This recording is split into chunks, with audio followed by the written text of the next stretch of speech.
Hello class, my name is Tanner Linkus and I will be presenting alongside Maddie Gallo today. I will be covering active reading, which will be followed by Maddie's coverage of study skills.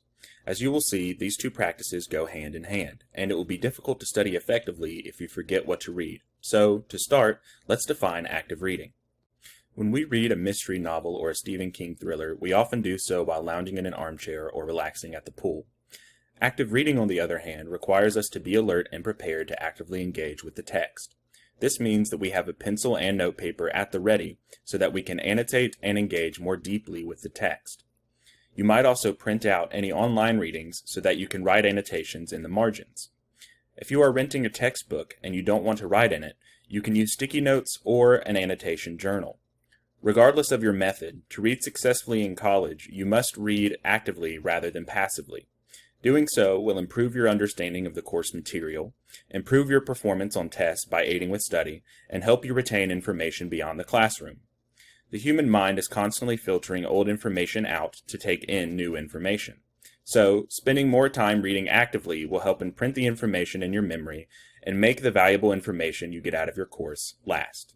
Now that we've discussed the benefits of active reading and you have your active reading tools ready, it's time to learn how to apply a well-known active reading technique, SQ3R.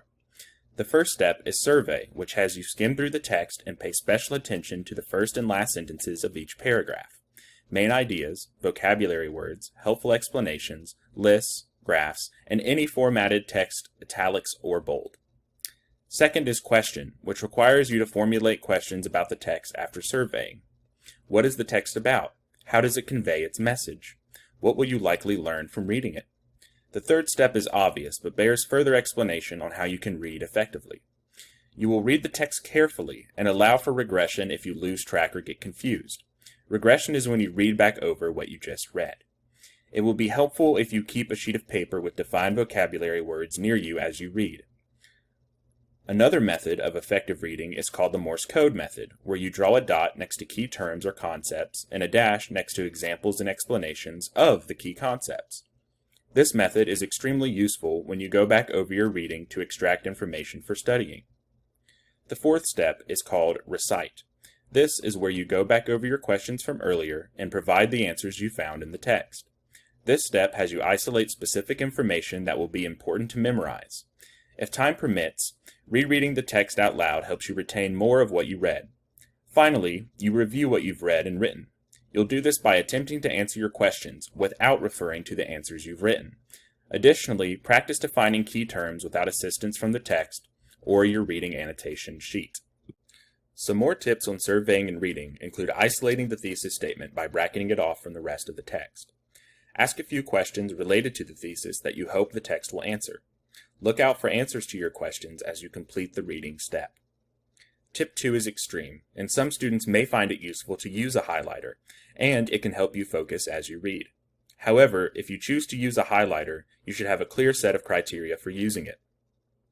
If you only highlight key terms, that's okay. But if you highlight key terms, explanations, concepts, and quotations, then you are using this tool ineffectively. My advice is to throw out your highlighter in favor of writing questions and definitions in the margins instead. The aforementioned Morse code method is also typically more useful than highlighting text when it comes to using your active reading notes to develop a study plan. Tip 3 requires you to pause at each paragraph and write one sentence explaining what the paragraph says using your own words. After identifying what the paragraph says, you will consider the paragraph in the broader context of the main idea or thesis statement and ask what the paragraph does within that broader context. Does it provide evidence, extend the argument, and/or offer a different perspective? Finally, summarize the entire text in your own words without referring back to the text. This will help you practice recalling what you've learned rather than simply recognizing it. Later, it would also be helpful if you search through the reading for main ideas that your summary did not cover. These additional tips extend the practices that make SQ3R the best method for actively engaging with course material. However, students do not always have enough time to devote to active reading, which presents a time management challenge for any student who wishes to engage deeply in their courses. Nevertheless, it is more important that you actively read some, hopefully most, of the course text rather than quickly read through all your assigned readings. Time management will be covered in more detail during Maddie's portion of the presentation, so we will only cover a few basic methods and ideas that will help you manage your time spent reading. Many of you have jobs where a manager sets your schedule for you. College, on the other hand, requires self-management, and many students fail to read their course text because they do not even attempt to manage their time. With time management challenges in mind, do you think it's possible to always read every assigned reading? No. Therefore, it's important to track which readings are most important, which brings us to the reading hierarchy. Always read the primary text used in your course. This is often a textbook, and your instructor can answer any questions you may have about the primary course text. But be more selective when it comes to supplemental readings. Did your instructor cover the supplemental reading in class? Is the supplemental reading optional? An additional tool for selecting which readings to complete comes in the form of the reading hierarchy. Arguments are considered the most important because they are full of key concepts and are in conversation with a variety of authoritative sources. Descriptions provide a deeper understanding of the methods of a research paper, an event, or relationship. Description, however, is often less important than an argument because description typically deals with something in isolation, whereas an argument requires synthesis. Finally, context is last on the hierarchy because context typically provides periphery information that isn't always necessary for understanding main concepts. Although we've just discussed these in contrast to one another, each of these types of reading are still very important, and you should read every assigned reading if possible. Considering the large amount of time necessary for active reading and collegiate success, you might feel the urge to speed read through your course materials to ensure you have the time to read through everything. In addition, there are a lot of charlatans who attempt to exploit time-desperate college students by lying about the unproven benefits of speed reading. However, active reading makes wise use of your time, whereas speed reading only wastes your time. For example, if a student spends 10 minutes reading a 20-page scientific article one day before the exam, do you think they will be able to recall the main ideas and any of the key terms? How will this student perform on the exam a day later?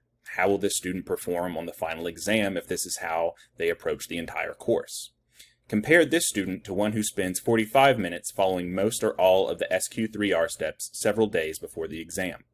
This student is later able to use the annotations and questions they wrote in the margins to develop a personalized study routine.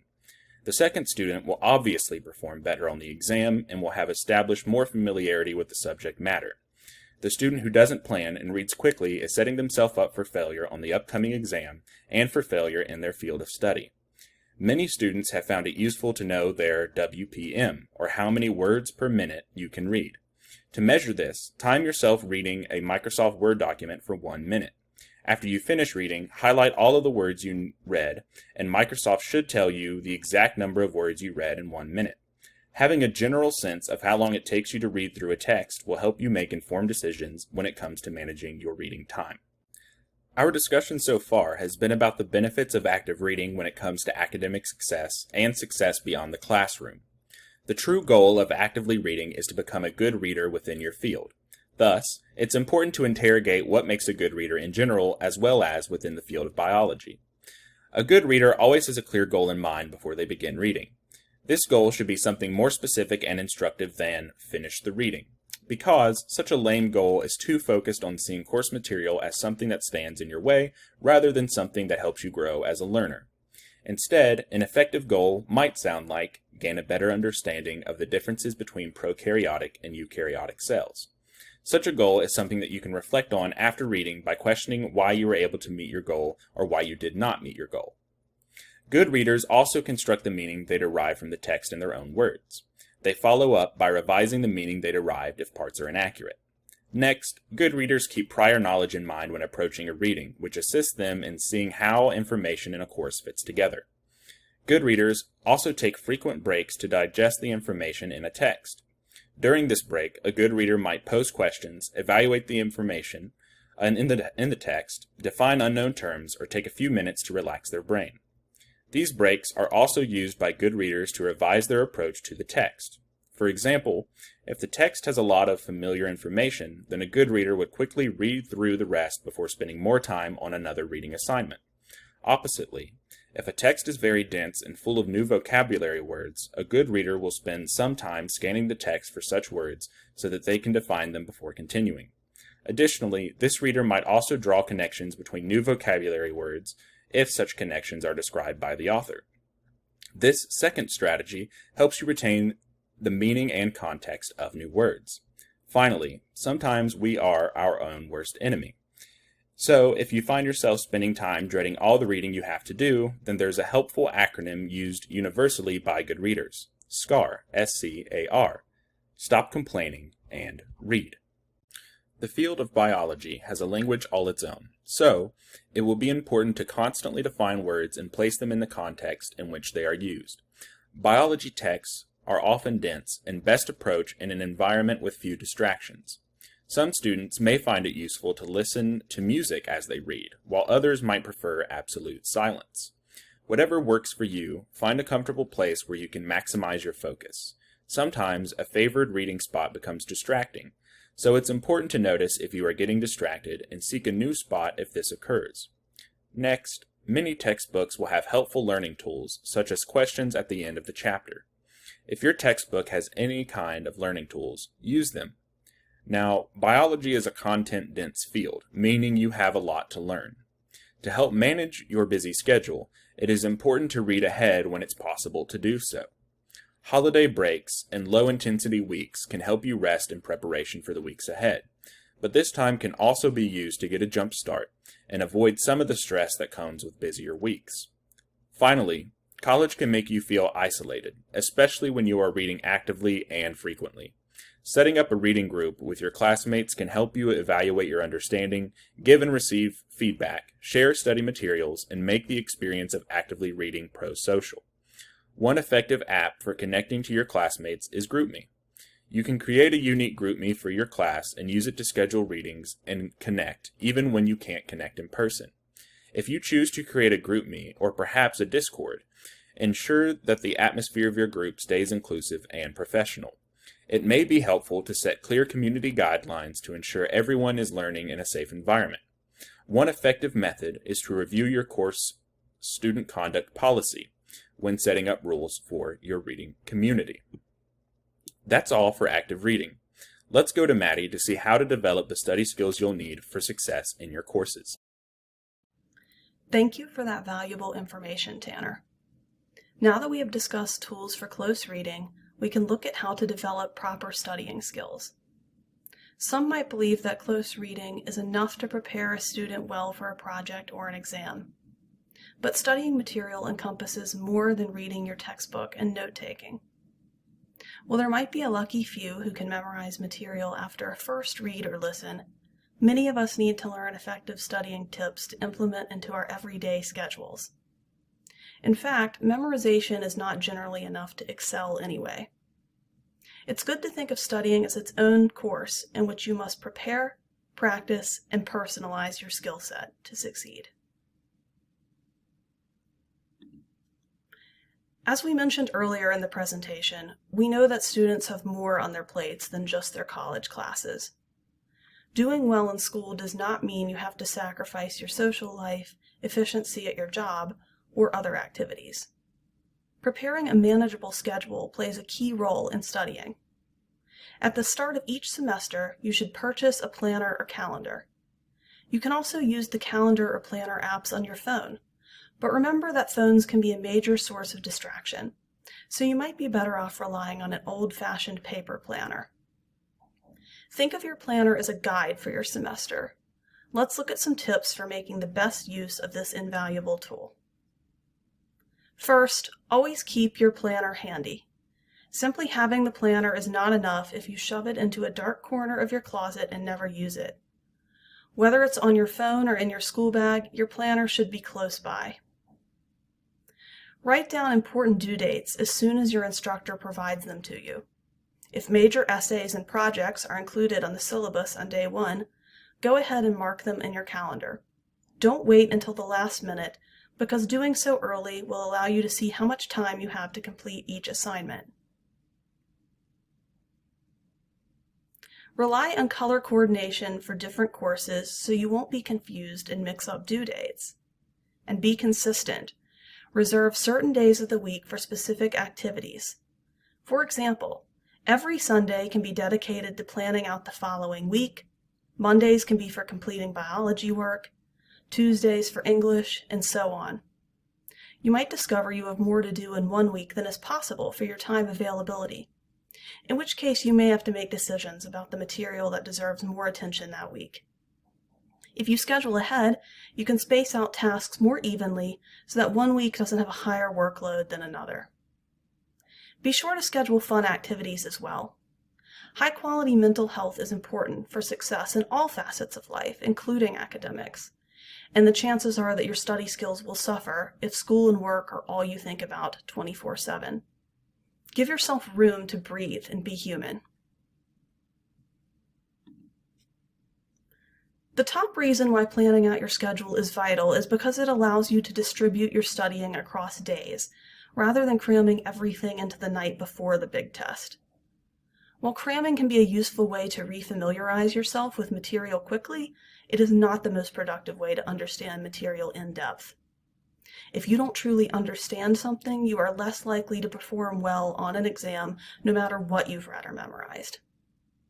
Additionally, cramming to complete a more creative or physical project will generally lead to a clearly rushed end result. No one likes the idea of spending hours upon hours studying for a big project, but if you cut the work into smaller pieces via a strategy called distributed practice, you will feel less overwhelmed with the amount of work you are facing. Distributed practice is a learning strategy where studying is broken into several short sessions over a longer period of time. Let's say you have an exam in 3 weeks. If you allot even 30 minutes on Monday, Wednesday, and Friday for studying after class, you will give yourself an extra 4.5 hours outside of class to understand the material. Within that time, you might realize you need more help with a specific module, and by dividing up your studying, you have given yourself the chance to seek out further assistance from your instructor before the exam date.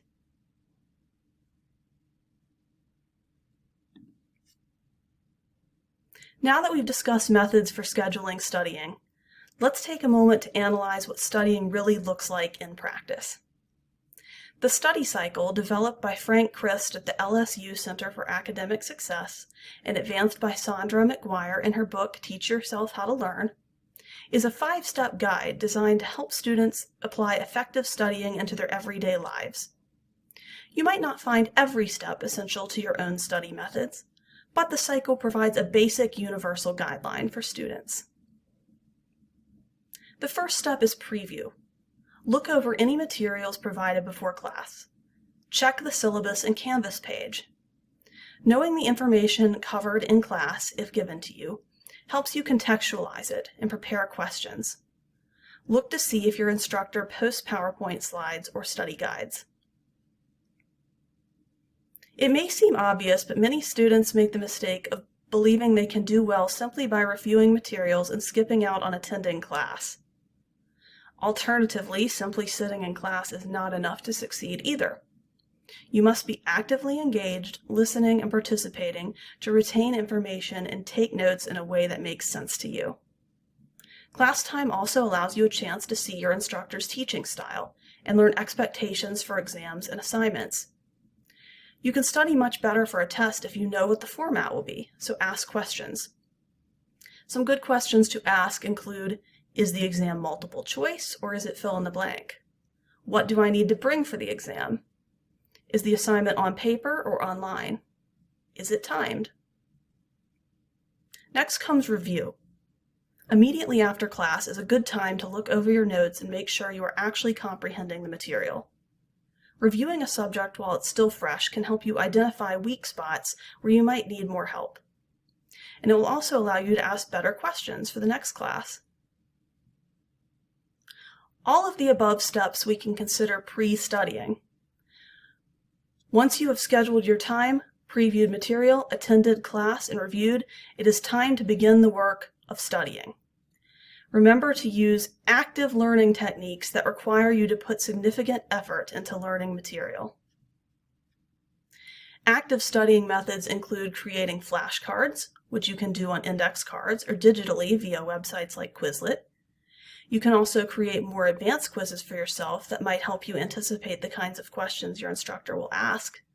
Mnemonic devices and other memory games can help you remember large pieces of information like lists, steps, and processes.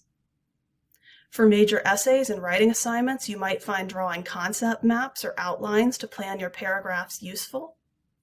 Online sources like the Excelsior Online Writing Lab provide free and useful online templates if you are unsure how to create your own. Drawing diagrams for science and math problems is also helpful for more visual learners. Scenario-based learning allows you to apply course material to real-life situations.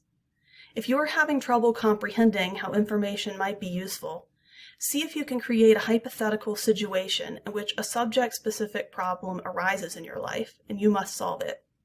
This activity can help schoolwork feel more relevant. Finally, don't be afraid to study out loud. Explain problems orally to yourself or to others. Try role-playing as the teacher and see if you can explain the material in your own words without your notes. Doing so can help you target gaps in your knowledge, and it is often said that you don't really know something until you can teach it yourself. Finally, it's important to take breaks to check in with yourself and make sure your studying skills are working for you. If you find that you are still struggling to grasp material or feeling exhausted, stressed, and overwhelmed with your strategies, you will need to adjust your techniques to better suit your unique learning style. You might find you still need more help, which leads to my next key study skill. Rely on resources. Never forget to rely on all of the resources provided to you, the top one being your instructor. Your professors are here to help you and have student learning hours or office hours reserved specifically for assisting students like you one-on-one. If you are unfamiliar with your professor's availability, you can look it up on the syllabus, the school's directory, or ask your professor directly. Teachers are not the only professionals available to you. New River also has an academic success center, a writing center, and tutoring available at both campuses. Seeing a tutor is immensely helpful because tutors are not only experienced in a specialized area, but they also have often assisted with repeated course material for several semesters and can help you manage your time as well as understand the critical material. Developing a relationship with a professional outside the classroom can be refreshing and helpful. You also might not immediately think of your friends as a reliable study tool, but they can be. Many students wrongly believe that studying must always be a solitary activity, but forming study groups can be a good way to recite and practice material in an active and engaging environment. One risk a study group can run, however, is you might become distracted in a more social setting. If you want to study with other people, make sure you are doing so in an academic environment with friends you can trust to stay on task. It's important to remember that when it comes to studying, no two people will study in the exact same way. You must find the methods that work best for you, and there are some questions you can ask yourself before you even start to figure out the best strategy. What kind of space do I work best in? Some people prefer the absolute silence of a library, but other people might need background noise or even music playing to study better. Lighting can affect concentration too, so you need to consider if bright locations help you keep more attentive as opposed to dim ones. I recommend finding a study space that is not the room you sleep in. Some places should be reserved for relaxation, whereas others need to be associated with focus and learning. You might also discover that after a while you need to switch between different locations. What distractions do I need to eliminate? Everyone is distracted by something, but not everyone is distracted by the same things. If you are aware your phone is a problem for you, you should put it on Do Not Disturb or turn it off while you are studying. You might even need to keep it in a different room. Other students might have to steer clear of snacking while working because the food can become a distraction. Eliminating distractions help you fully utilize your study time. Do I work better with physical copies of papers or with online sources? Some people can work easily on screen, but others might find it challenging or visually difficult. If you require printed copies of notes, you should ask your instructor about receiving copies or locate a printer. How am I feeling right now? We all have bad days, and no amount of scheduling can account for unforeseen circumstances. If you realize that you are not in the right headspace for studying, you should adjust your schedule to give yourself a break and focus on your health instead. Eating, showering, and sleeping regularly are all part of succeeding academically. What goals do I want to achieve? It's easier to visualize and reach success if you have a concrete goal in mind. Psychology Today recommends the SMART method. Specific. Make clearly defined specific goals with an easy-to-follow plan, such as I will study history every day between 1 and 2 p.m. in the library. Measurable. Set goals that can be measured, such as planning to study for a certain number of hours or increasing your grade by an exact number of points. Achievable. Goals should be possible, and they shouldn't leave you feeling defeated. If it's not possible for you to raise your grade from a C to an A, figure out what is needed to reach a B and adjust your study time to achieve that goal. Relevant. Do the goals align with your values, and will they help bring you the happiness or success you are seeking? Time specific. Again, I can't emphasize enough how important it is for your goals to align with your calendar so you can achieve all your responsibilities. Finally, an important question to ask yourself is how can I reward myself if I meet my studying goals? Most of us benefit from positive reinforcement, so see what treats you can reward yourself with if you stuck to your goals. Maybe you can get yourself Starbucks or watch a movie on Netflix. Just make sure you aren't slipping up and rewarding half-completed goals. Ultimately, studying does not need to be the daunting, boring, and lonely activity many students imagine it to be. When I was in high school and struggling with math and chemistry, I relied on my older sister, who was naturally gifted in those subjects, to tutor me. Together we created word problems, she'd model solutions for me, and then she'd let me work alone on practice examples she created. I raised my grades and got quality time with my sister. Feeling prepared and knowledgeable boosts your grades and your confidence. Now that we have gone over helpful studying processes, let's put your new knowledge to the test. Let's look at the following hypothetical scenario and see if we can come up with some strategies to help the student succeed. A student sees on her syllabus that she has a biology exam worth 15% of her final grade in 3 weeks.